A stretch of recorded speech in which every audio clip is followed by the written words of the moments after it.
کا انتظام کرو اور لوگوں سے کہہ دو جو اس کا جنازہ پڑے گا اس کی بھی بخشش کر دوں. ایسے رب سے تو ہمارا واسطہ ہے. ہم اوروں کی کمیاں تلاش کرتے کرتے برباد ہو جائیں گے. ہم پتہ نہیں کس نیکی پہ اللہ تعالیٰ اگلے کو معاف کر دے. تو جب لوگ آئے تو دیکھا تو وہ نوجوان آوارہ, ان کا موسیٰ یہ تو وہی ہے جس کو ہم نے دھکا دیا, تیرا رب کیا کہے. تو اللہ تعالیٰ سے پوچھا موسیٰ علیہ السلام نے, تو موسیٰ علیہ السلام کے جواب میں اللہ تعالیٰ نے فرمایا موسیٰ تھا تو ایسا ہی جیسا تیرے بندے کہہ رہے ہیں, لیکن جب اس پہ میں نے موت کو اتارا تو اس نے دائیں دیکھا پھر بائیں دیکھا, اس سے کوئی نظر نہ آیا, تو پھر اس نے اس سے بے بسی سے مجھے دیکھا. جب بچہ بے بسی سے ماں کو دیکھتا ہے نا تو ماں کے کلیجے کٹ جاتے ہیں. کہتے ہیں جب مجھے بے بسی سے دیکھا تو اے موسیٰ میری غیرت نے گوارا نہ کیا کہ اس کو بے آسرا کر دوں. میری عزت کی قسم اگر اس وقت یہ نوجوان یوں کہہ دیتا یا اللہ ساری دنیا والوں کو معاف کر دے تو میں اس کے طفیل سب کو معاف کر دیتا. اگر ساری دنیا کی مانگ لیتا سب کو معاف کر دیتا. جس بندے کا حساب ایسے اللہ نے لینا ہو, میں ٹھیکیدارہ میں ترازو نپ کے بہ جاؤں, تم یہ کرتے ہو تم یہ کرتے ہو تم یہ کرتے ہو, پتہ نہیں وہ کب توبہ کر کے اللہ کو راضی کر لے اور ہم اس کو رگڑا لے کے برباد ہو جائیں. کبھی بھائیو کسی کی کمیاں نہ دیکھنا, نظر بھی آئیں تو آنکھوں پہ پردہ ڈال لینا. یہ تبلیغ کا خوبصورت اصول تھا جس نے تبلیغ کو ساری دنیا میں زندہ کر دیا, اور کیسے کیسے لوگ کھچ کے مسجد میں آئے. اب اس حال میں بھی ہم نے اس کو سینے سے لگایا پیار کے, کوئی بات کوئی مسئلہ نہیں کوئی مسئلہ نہیں. اسلام آباد میں آیا میرے پاس دوڑی منڈی, سر اٹھائے نہ, نظر نہ ملائے, ایسے بیٹھو. میں کہا بھائی کیوں گھبرا رہا ہو, اور بھائی کھانا لاؤ بھائی, چائے لاؤ بھائی, پانی لاؤ بھائی. اللہ تعالیٰ نے چند مہینوں کے بعد ایسا جمایا کہ اللہ کے فضل و کرم سے بھی حج کی جماعت میں 2 مہینے کے لیے گیا تھا. ابھی چلا لگا مجھ سے بڑی داڑھی ہے, مجھ سے بڑی پگڑی ہے, کہ لکھاتا اوروں کو پوچھتا ہی نہیں. کیسی بات ہے, کیسی بدتمیزی. تو آپ نے کہا آجا تو بھی کھا لے. وہ آ کر بیٹھ گئی کہ نہیں وہ تو کر رہی تھی ذلیل, وہ تو ذلیل کر رہی تھی. وہ کہیں گے نہیں جو تیرے منہ میں ہے مجھے وہ نکال کے کھلا. وہ اس کے نصیب پھر گئے, نبی کے منہ سے نکلا وہ اندر جائے گا. وہ کہنے لگی نہیں میں تو نہیں کھاؤں گی, جو تیرے منہ میں ہے وہ نکال کے مجھے کھلا.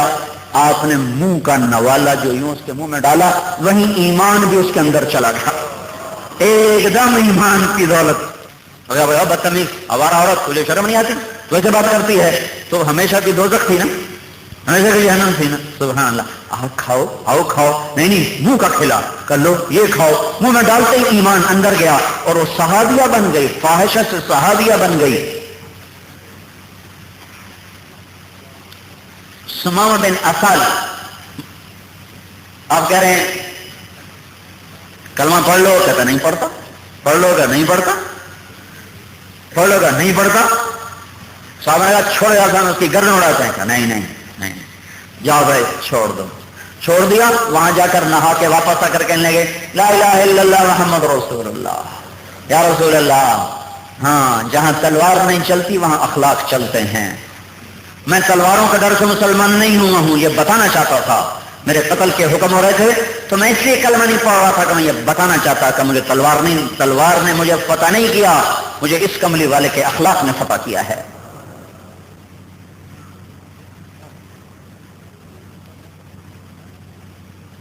تو یہ شفقت اور محبت, اس سے دین کے محنت جب ہوتی ہے تو لوگوں کے قلوب کھنچ آتے ہیں, قریب آتے. تو میرے بھائیو, اللہ نے یہ مبارک محنت ہمیں دی, ساری دنیا میں اللہ نے اس کو پھیلا دی. سر ہم انگلینڈ میں گئے, ایک آدمی کو ملے, اس کی بیوی, اس کا حال سنو, اس کی بیوی ملنے آئی, اندر آ گئی, پتہ نہیں انگریز. انہوں نے کہا ہیلو, تو ہمارے ہم نے ہاتھ یوں کر لیے. تو وہ ہم پر اتنا ناراض ہوا, اس نے ہمیں بس صرف گالیاں نہیں نکالی بلکہ سب کچھ کر دیا کہ تم نے میری بیوی کی کتنی توہین کر دی کہ تم نے اس سے ہاتھ ہی نہیں ملا. اب اس کو ہم یہ کیسے سمجھا, پاگل, ہم نے تو تیری بیوی کی عزت کی. یہ پہلی ملاقات ایسی تھی, پہلی ملاقات. اور ہماری کوئی بات نہیں سنی, صرف رگڑا دیتا رہا. تمہیں کہاں سے آ گئے, زیادہ پیسے ہیں مجھے دو. ادھر برطانیہ میں بے روزگاری ہو رہی, میں لوگوں کو تقسیم کروں تاکہ کسی کا بھلا ہو جائے, منہ اٹھا کے چلے آتے ہو. 1 گھنٹہ سلواتیں سنائیں, 1 گھنٹہ, اور ہم چپ کر کے سنتے. قاضی عبد القادر صاحب رحمۃ اللہ علیہ ہمارے ساتھ تھے. میں نے ان سے کہا یہ ایک بڑی مشکل ملاقات کو جا رہا ہوں, کیا کروں؟ فرمایا یا رؤوف پڑھتے رہنا. وہ گالیاں دے رہے, میں یا رؤوف پڑھ رہا, یا رؤوف. جب 1 گھنٹے بعد اس کا غصہ ٹھنڈا ہو گیا، پھر ہم نے کہا مسجد چلیں، مسجد چلیں؟ کہا نہیں جاتا۔ ٹھیک، کوئی بات۔ آ گئے، ٹیلی فون کیا، کیا خیال ہے، آئیں گے آپ؟ آئیں گے آپ؟ آ جائیں، بڑی مہربانی ہوگی۔ کہنے لگا آ کے لے جاؤ تو آ جاتا ہوں۔ کہا میں اور کیسے؟ جب اس کو لے کے مسجد میں آیا تو کہنے لگا آج میں 27 سال کے بعد مسجد میں داخل ہو رہا ہوں۔ یہ لاہور کا تھا، کہ میں 27 سال کے بعد آج مسجد میں، جمعہ نہیں، عید کوئی نہیں، نماز کوئی نہیں، 27 سال میں نہ نماز نہ جمعہ نہ عید۔ اگر ہم کہتے بدتمیز تو ہمیں گالیاں دیتا ہے، ہم چھوڑ کے آتے تو وہ تو گیا تھا جہنم میں۔ 3-4 ملاقاتوں میں 3 دن دے دیے، 3 دن جو دیے تو وہ جو رو رو کے میرے اوپر آ کے گر گیا، کہنے لگا میری ماں مری میں نہیں رویا ہوں، میرا باپ مرا میں نہیں رویا ہوں، میری ساری زندگی کے آنسو آج نکل گئے ہیں۔ اور اب اس بات کو 20 برس گزر چکے ہیں، 22 برس، اس کی تہجد قضا نہیں ہوتی۔ مالدار آدمی تھا اور اس کا عجیب شوق تھا سونا۔ ایک انگوٹھ 15 لاکھ کی دوں، ایک 8 لاکھ کی انگوٹھی ادھر تھی، 7 لاکھ کی ادھر تھی، 15 لاکھ کی طرف 2 انگوٹھیاں پہنی اور سونے کی زنجیریں اور پتہ نہیں کیا کچھ۔ تو 27 سال کی زکات پاکستان میں آ کر 1 ہفتے میں رشتہ داروں میں تقسیم کر کے واپس چلا گیا۔ 27 برس کی زکات 1 ہفتے میں ادا کر واپس چلا گیا۔ اور وہ دن آج کا دن، نہ نماز قضا ہوئی، نہ روزہ قضا ہوا، نہ تہجد قضا ہوئی۔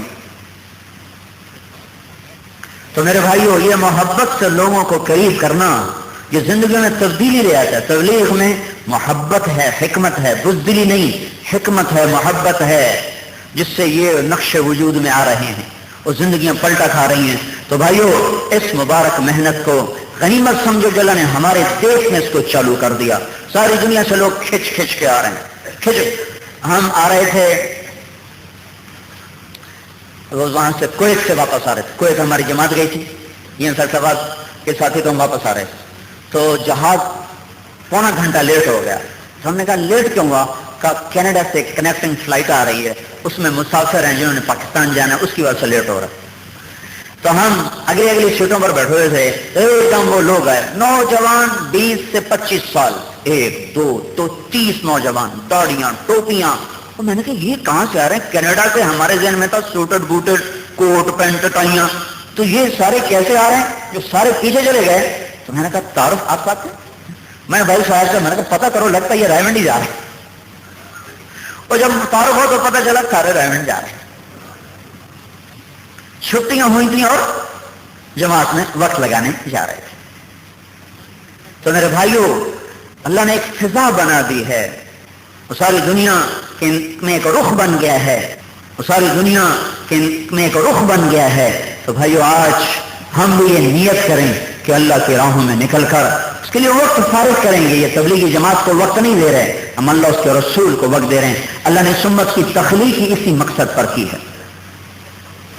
انتم تتمون 70 امتا انتم خیرها واکرمها علی اللہ۔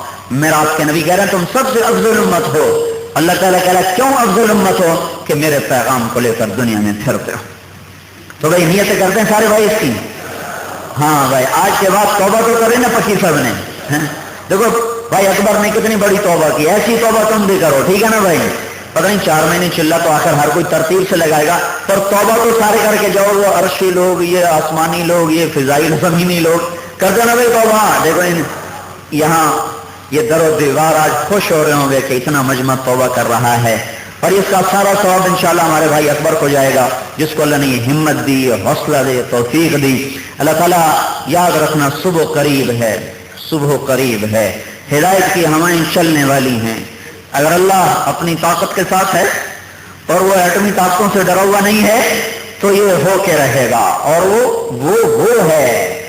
وہ ہے ایسا راکٹ۔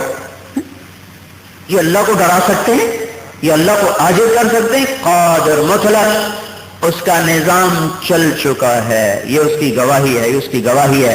یہ خاموش انقلاب ہے۔ پہلی دفعہ لفظ انقلاب تبلیغ میں استعمال ہو رہا ہے اپنے اصلی مطلب میں، انقلاب۔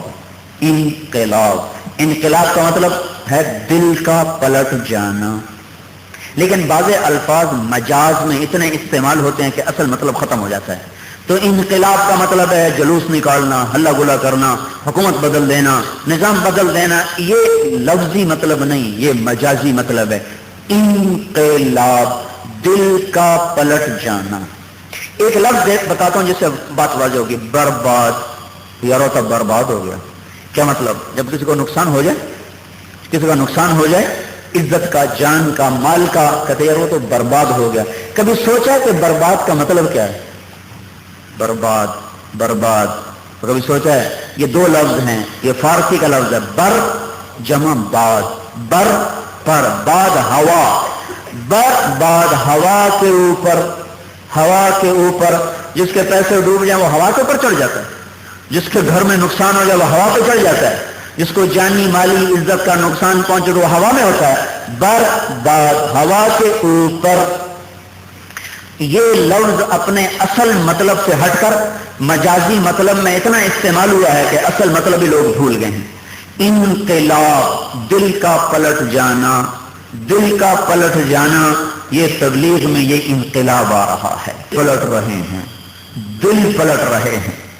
ایسے اسٹیج کی، اب یہ اسٹیج میں بھی کام، چھ لاہور میں اسٹیج ہیں، 5 جہاں پیچھے تعلیم ہوتی.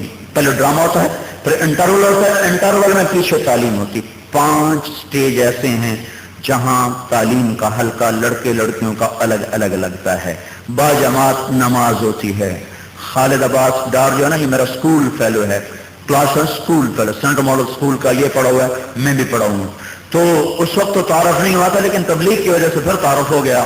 تو وہ کہنے لگا ایک دور یہ تھا کہ ڈرامے سے فارغ ہو کر لڑکی اور شراب کی تلاش ہوتی تھی. اب یہ دور آ گیا کہ ڈرامے سے فارغ ہو کر لوٹے اور مسلح کی تلاش ہوتی. نماز پڑھنی ہے، نماز پڑھنی ہے. ان کی جماعت نکلتی ہے سروزہ، باقاعدہ سروزہ جماعت نکلتی ہے. قصور، شیخوپورہ، گجرانوالہ کے بیچ میں چلتے ہیں، رات تک تبلیغ کرتے ہیں، عشاء تک. پھر عشاء کے بعد جا کے ڈرامہ کرتے ہیں، ڈرامہ کے بعد پھر آ کے مسجد میں سوتے ہیں. اس سے ان کے اندر نمازیں زندہ ہو رہی ہیں، ندامت زندہ ہو رہی ہے، پشیمانی زندہ ہو رہی ہے. ایک لڑکی کا مجھے بتانے لگا، ایک ساتھی ہمارا کہنے لگا میں فیصل آباد لاتا تھا اس کو، یہاں ڈرامہ ہوتا تھا، لاہور سے آتے ڈرامہ کر کے جاتے. 2-3 دن تو گانے لگاتا رہا، چوتھے دن تو ہمارے بیان کی کیسٹ لگا. تو پیچھے وہ کہنے لگے ایک ہی لگتا ہے. تو میں نے کہا 10 منٹ سن لو، اچھا نہ لگا تو بند کر دوں گا. 10 منٹ کے بعد میں نے بند کر دیا. کہنے لگے نہیں سناؤ. فیصل آباد تک تمہارا بیان چلتا گیا. جب واپس جا رہے تھے تو اپنی ماں سے کہہ رہی تھی آج کے بعد میں ڈرامہ نہیں کروں گی.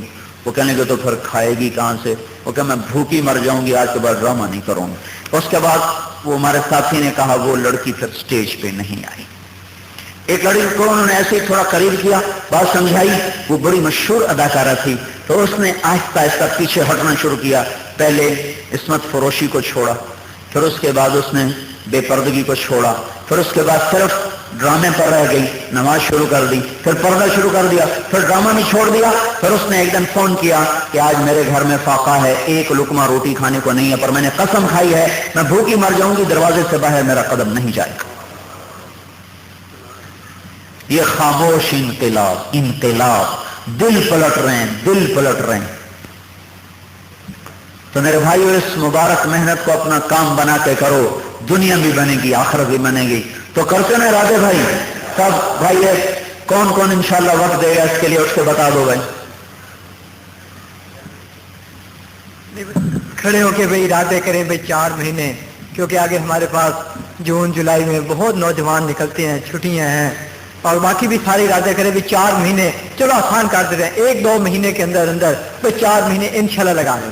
مورخہ 1 مئی سن 2004 حضرت مولانا طارق جمیل صاحب بمقام نگینہ سینما ہال فیصل آباد میں بیان فرما رہے ہیں. موضوع ہے سینما ہال کی بربادی. تیار کردہ علمی کیسٹ گھر